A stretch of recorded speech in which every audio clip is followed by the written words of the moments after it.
Allora, Giovanni Del Ben, medico forense, è qui con noi, lo ringraziamo. E di cosa ci parla questa sera? Io ringrazio voi e ringrazio la gente che ci segue sempre. Spesso sui giornali, e lo vediamo subito, appaiono piccole notizie ma che sono importanti. Eccone una. La conferenza permanente dei sindaci ha sostenuto l'idea che Maniago debba conservare una struttura ospedaliera. È una inversione di tendenza a favore della presenza di strutture sanitarie di ricovero distribuite sul territorio, ovviamente per le medicine. La legge regionale 13 del 1995, 18 anni fa, prevedeva che in Friuli Venezia Giulia, le vediamo subito, ci fossero 5 ospedali da trasformare in altro: Cividale, Gemona, in provincia di Udine, Sacile, Maniago e Spilimbergo, in provincia di Pordenone.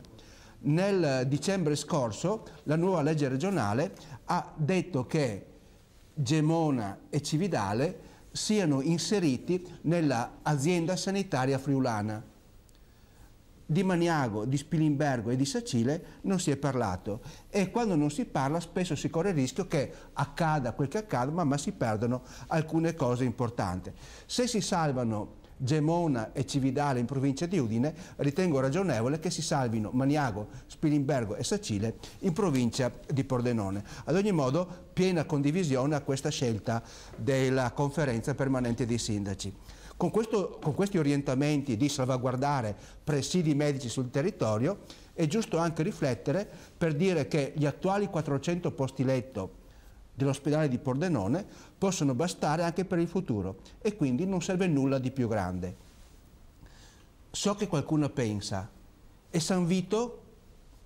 La legge regionale 25 del dicembre 2012 non lo cita. Forse San Vito è un santo che, nonostante il martirio in giovane età nel 303, è uno che in paradiso conta poco? Non lo so. D'altra parte, il suo precettore si chiamava Modesto. Grazie al nostro opinionista per quanto riguarda la sanità.